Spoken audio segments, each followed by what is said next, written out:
Hello friends, I'm Tim Wildsmith, the author of Bible Translations for Everyone. In this short video, I'm going to explain the Bible translation spectrum.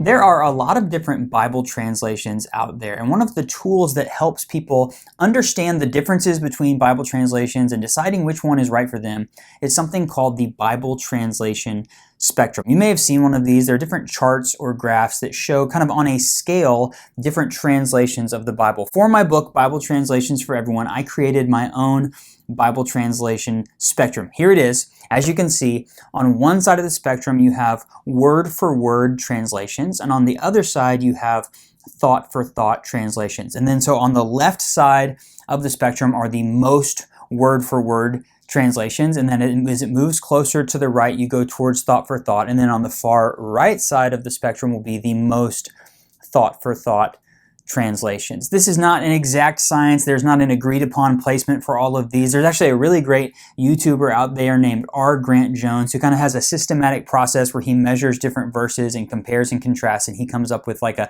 more scientific way of deciding it. But this is generally what it looks like. And what this is getting at, right? What it's getting at with the difference between word for word and thought for thought is how these English translations of the Bible compare to the original languages of the Bible, which were ancient Hebrew, Aramaic, and Greek. So when a Bible translator or a team of translators sits down to translate these ancient languages into English, they have a lot of decisions to make. As you can imagine, there are words in ancient Hebrew and ancient Greek that don't actually have a direct one-to-one translation in modern English. There are phrases and thoughts and ideas and types of speech. It's very, very complex to translate the ancient languages of the Bible into English. And so most translations are going to abide by and follow something called a translation philosophy that kind of shapes the work of the translators. If you ever open up a Bible at the very beginning, there's usually a preface or a note from the translators. It's usually a few pages long,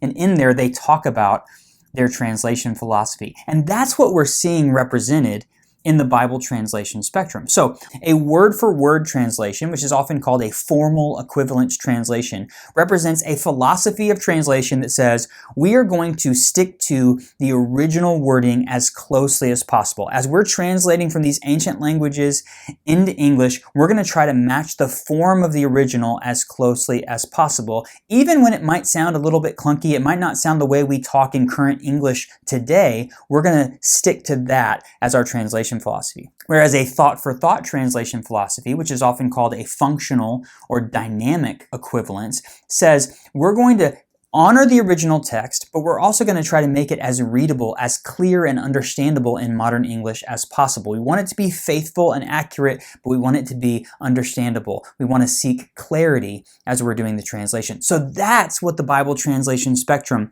is all about. It's showing you which general category a translation falls under. I'm personally not necessarily all that interested in whether or not the ESV is more or less literal or word for word than the NKJV or the NASB. But it's important to know that those three translations are word-for-word translations, whereas something like the NLT or the NIV is a thought-for-thought translation. That can help you. Let's see how this all plays out by examining a specific Bible verse. In this instance, I'm going to use Romans 12:2, and I'm going to start in the New King James Version, the NKJV. And do not be conformed to this world, but be transformed by the renewing of your mind, that you may prove what is that good and acceptable and perfect will of God. Okay, now let's jump over to the New Living Translation, the NLT, and read that same verse. Romans 12:2 NLT says, "Don't copy the behavior and customs of this world, but let God transform you into a new person by changing the way you think.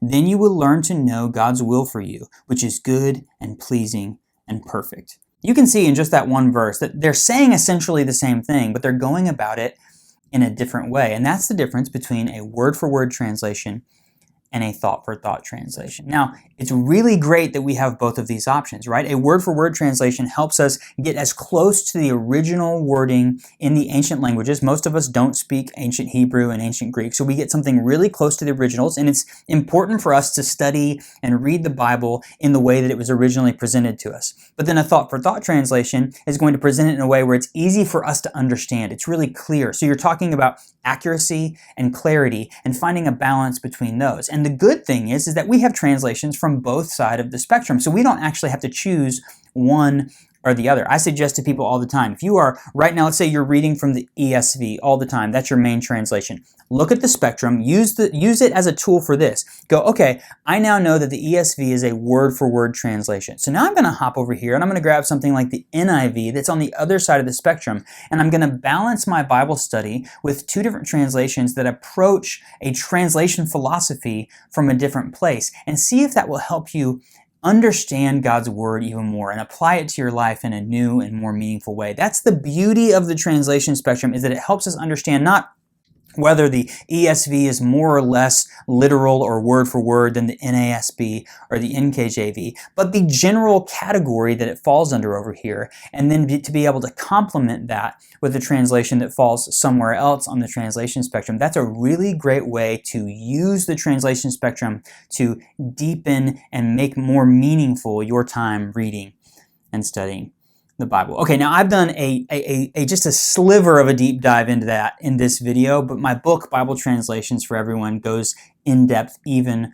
further. So if you want to read more about it, order a copy of my book and check it out. It's a lot of fun, and in each chapter I talk about translations and where they sit on the translation spectrum and that translation philosophy that got them there. So it's really fun. It's really interesting to read. If you have any thoughts or questions, please drop those in the comments and I will get back to you with a response. Thanks so much for watching. I'll see you next time.